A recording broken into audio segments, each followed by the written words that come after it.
vez de volta para darmos continuidade ao nosso assunto.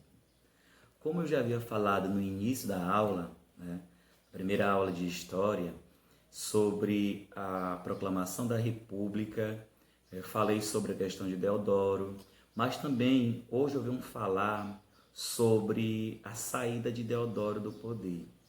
Claro, como já havia dito, todos os problemas começaram a acontecer devido justamente a esse poder centralizado na mão de Deodoro da Fonseca. E aí o que é que vai acontecer? Vários setores oligárquicos, como eu quero dizer, os grandes proprietários de terras, fazendeiros, enfim, eles começaram a questionar esse poder centralizado na mão de Deodoro. E aí veio outro problema maior, além disso. A gente sabe que teve também um problema econômico no país durante o governo de Deodoro. Qual foi ele? O encilhamento. O que foi esse encilhamento? Claro que vamos comparar o encilhamento como, vamos dizer, o lava-jato que nós temos hoje. Muitas fraudes, muitas empresas aí fantasma, que é o que nós temos aí. E naquela época quem era o ministro da Fazenda era Rui Barbosa. E aí o que é que vai acontecer? A partir daí, Rui Barbosa ele vai influenciar vários setores da economia, segundo ele. Só que depois do meio para o fim da política do governo de Deodoro da Fonseca, foram descobertas várias fraudes, várias empresas fantasmas existentes naquela época. Por qual motivo? Porque esse dinheiro do Brasil estava sendo empregado de forma irregular. E quem era que sofria toda essa mazela política? Claro que seria o restante da camada popular, seja os pobres. E aí, com essa situação, o setor político, ou seja, o setor oligárquico, começou a questionar esse poder, favorecendo o quê? A saída de Deodoro da Fonseca. Claro que não foi assim, no estalar de dedo. A gente sabe que teve bastante problemas até chegar a sair de Deodoro da Fonseca. E quem seria o seu sucessor após a sua saída? Seria o seu vice, Floriano Peixoto, que também vai ser um líder político, como eu já havia dito para vocês, é um líder na qual ele participa juntamente aí com Deodoro da Fonseca, sendo também um militar. E as coisas e o rumo da política do Brasil não fica por aí. E aí os problemas cada vez mais foram crescendo. A insatisfação da população, a insatisfação dessa pequena elite oligárquica que fizeram findar a política de Deodoro. Com isso, vai dar início a alguns movimentos. Um desses movimentos vai ser a primeira revolta da Armada, que é justamente dentro do governo de Deodoro. Aliás, do governo de Floriano Peixoto. E aí muitos líderes militares, como organização oligárquica, como eu disse para vocês, os grandes fazendeiros, eles começam a mobilizar um movimento no qual, para poder tirar também Floriano Peixoto do poder. Floriano Peixoto ele foi assim, um governador tanto quanto o governador Deodoro da Fonseca, porque ele não tinha esse poder para tentar organizar e amenizar todo esse problema que vai eventualmente trazer para o Brasil. E aí esses conflitos começam, de fato, na política de Floriano Peixoto. Sendo assim, a tendência dos problemas é recontinuar, que foi justamente aquilo que aconteceu lá no governo de Deodoro da Fonseca. Então vai recontinuar aqui no governo de Floriano Peixoto. E aí sim, dá-se início ao estouro dessa revolta. Uma das revoltas que nós podemos destacar é a revolta federalista, que ela vai se destacar aí na região do Rio Grande do Sul, por volta aí do ano de 1893. Os problemas começam realmente a adentrar de Brasil adentro, adentrar, porque assim, o foco da sociedade era justamente instaurar o inquérito contra o governo de Floriano Peixoto. Claro que Floriano Peixoto ele não ia deixar barato, né? Ele ia também, vamos dizer, contrapor a ideia da população. E o povo já estava totalmente indignado com isso, ele vai buscar, né, melhoria, né, em prol à camada popular, vamos dizer, entre aspas, em prol à camada popular, mas sim aquela camadinha que eu já havia dito para vocês anteriormente, que seria a massa, a pequena massa existente no Brasil, que seria justamente os burgueses naquela época. Vou utilizar a palavra burguês, mas eram os grandes fazendeiros existentes naquela época.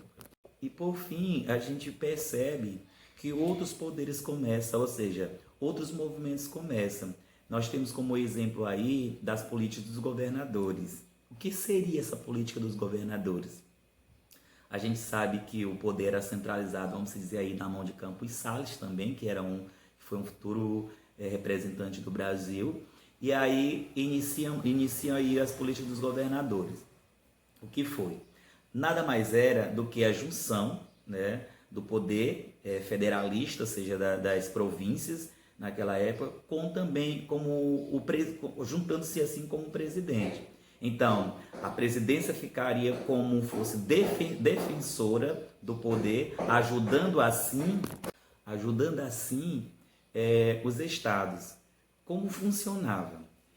Os estados oferecia regalia para a federação e de acordo com isso a federação acabava favorecendo também os estados. Ou seja, vamos dizer que era uma política de favorecimento, né? Ambos ajudavam o outro. Então essa política de favorecimento, ela perdurou bastante no Brasil. Podemos também se dizer que até hoje isso ainda acontece. Se, vamos supor, você coloca o político no poder em certa região, o estado, enfim, e aí você vai se beneficiar. Ele vai oferecer algo para você, ou seja, para o município ou para o estado, e de contrapartida, esse estado ou município também vai favorecer ele, vamos dizer, no período da política. No período da política acontece muito isso.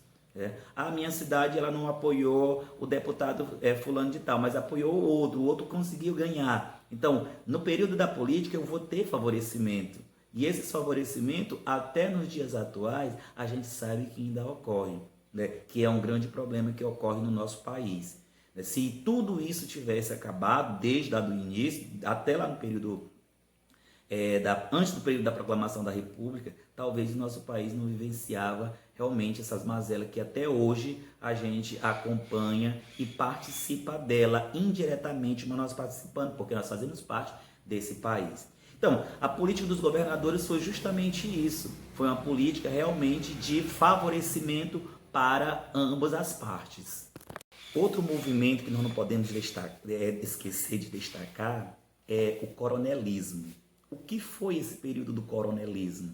A gente sabe que o período dos coronéis foi um dos piores que aconteceram também enquanto república, enquanto a proclamação da república, então veio sendo pautada em cima dessas regalias desses grandes proprietários de terra. O coronelismo nada mais foi um poder centralizado na mão de um dono de terra, ou seja, de um coronel. Aquela pessoa que tinha um poder, que tinha condição financeira naquela região, ele ia oferecer o seu serviço para o governador. Então o governador ele pediu apoio aos coronéis e os coronéis pediam apoio a quem? Ao restante da população, assim favorecendo ambas as partes. E aquelas pessoas que não votavam no presidente, aliás, no governador, o coronel acabava realmente ou expulsando ou massacrando, tipo, ou mandando matar, ou mandando dar uma surra e expulsava das suas terras. E as pessoas, como naquela época ela tinha essa vontade realmente de trabalhar, que não tinha outro meio, então a única solução que elas encontravam a possibilidade que eles encontravam para estar nessa terra trabalhando para sustentar a sua família, era sim ajudar justamente esses governadores. Caso o governador conseguisse ganhar, seria favorável a essa família. Mas se não, então a família acabava realmente sofrendo algumas consequências. Os coronéis naquela época, eles eram muito vistos como um protetor para aquela sociedade. Tanto que durante esse período do coronelismo, muitos coronéis eles foram padrinhos de alguns filhos de família muito grande, sendo assim favorecendo essa família e favorecendo o voto para esse coronel, para que o seu governador conseguisse ganhar aquela política. E aí essa guerra política até hoje acontece. A gente sabe que o coronelismo ele só mudou de faceta, né? Antes as pessoas eram obrigadas a votar por não ter aquele espaço para morar. Mas hoje você sabe que ainda existem outros meios, né, que a política possa forçar de meio de coronelismo para que a sociedade vote.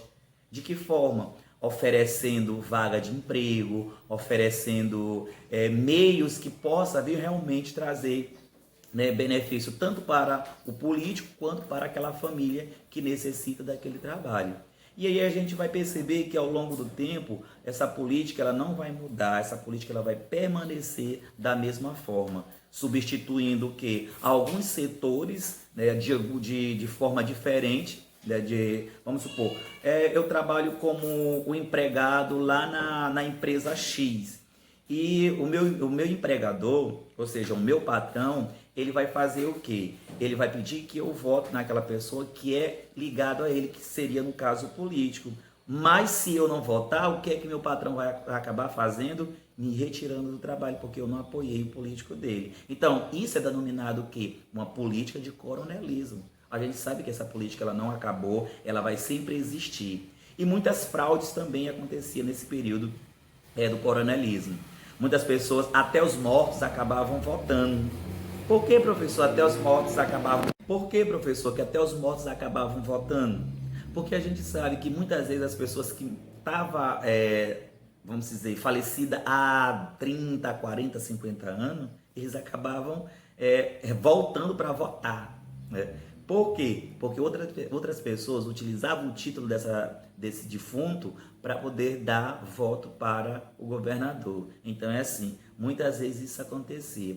Hoje eu acredito que não aconteça muito, né? Mas no passado, né, aconteceu bastante essa política fraudulenta. Claro que a política fraudulenta até hoje ainda existe. Estou falando em relação aos mortos saírem da sepultura e votarem para eleger um certo tipo de presidente, prefeito, governador e assim sucessivamente. Nós tivemos também outros conflitos, denominados conflitos rurais.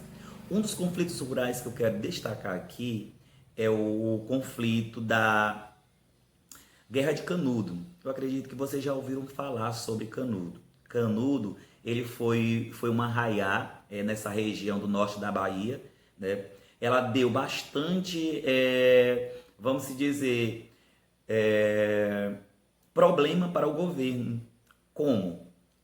Porque assim, até no início os governadores e o presidente eles achavam que Antônio Conselheiro, que era justamente o líder de Canudo, eles achavam que ele não ia muito além.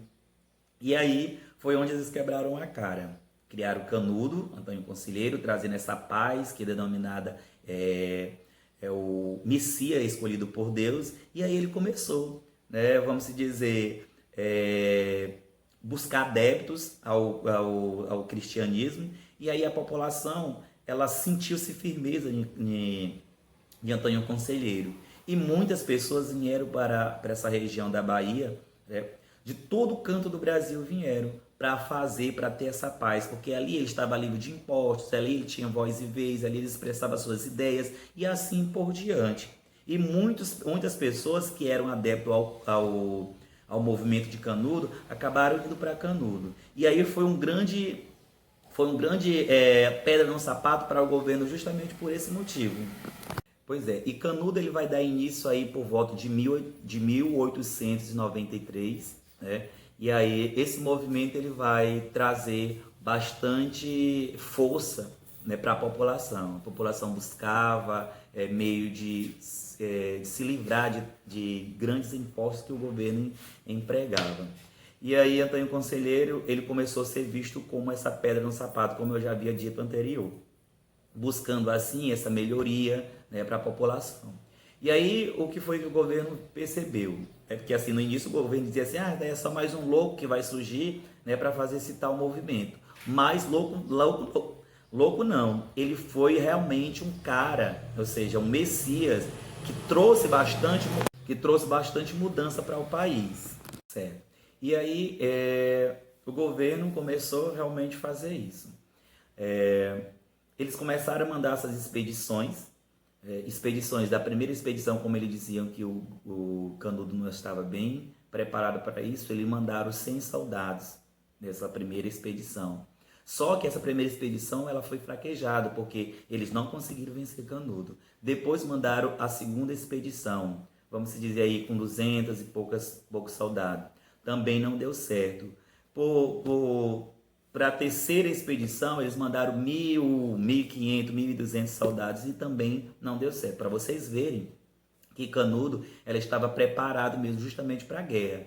Mas na quarta expedição, ele vai mandar cerca de 2.500 soldados para tentar reverter toda essa situação, que é justamente aí aonde Canudo ele vai ele vai por baixo, porque vão ser destruídos esse arraial de Canudo.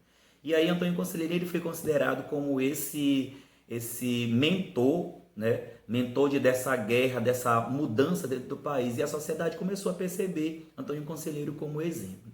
Mas nós não temos só Antônio Conselheiro também como exemplo, não. Nós temos também José Maria, também, que foi também conhecido como um grande líder, também religioso. Vocês observem que desses dois movimentos, eles são considerados como um movimento do campo, mas também considerados como movimentos religiosos. Ele também lutou em prol a melhoria da população. Ele lutou, esse José Maria, ele também lutou justamente para trazer essa mudança para a população brasileira, pregando também a boa-vinda, pregando também Jesus na vida da sociedade. E aí foi uma luta bem parecida também com a luta de Canudo, feita por Antônio Conselheiro. Que essa guerra de José Maria também foi conhecida como a Guerra do Contestado. Outro movimento que nós podemos destacar é o movimento do cangaço. Quem nunca ouviu falar de Lampião, né? Então, todos vocês já ouviram falar de Lampião. Então, Lampião também ele foi um dos grandes líderes. Lampião ele foi considerado também como Robin Hood do sertão. Por que considerado como Robin Hood do sertão? Porque a partir daí, né, Antônio Conselheiro, o cangaceiro Lampião, ele passou a destacar essa função de roubar dos pobres, de roubar dos ricos para dar para os pobres. E aí ele acabou fazendo tudo isso, né, trazendo essa boa para a sociedade, principalmente aquela desfavorecida. Muitas vezes até os próprios fazendeiros, eles buscavam Lampião como um protetor das fazendas, mas tinha muitos deles que acabavam não gostando de Lampião porque ele acabava roubando. Aliás, roubando não, retirando aquilo que era da sociedade. E assim, esses movimentos eles surgiram no país para justamente trazer uma grande mudança para a sociedade. Na próxima aula, nós damos continuidade, né, de um novo assunto, ok? Boa sorte, estudem todos e tiram boas notas.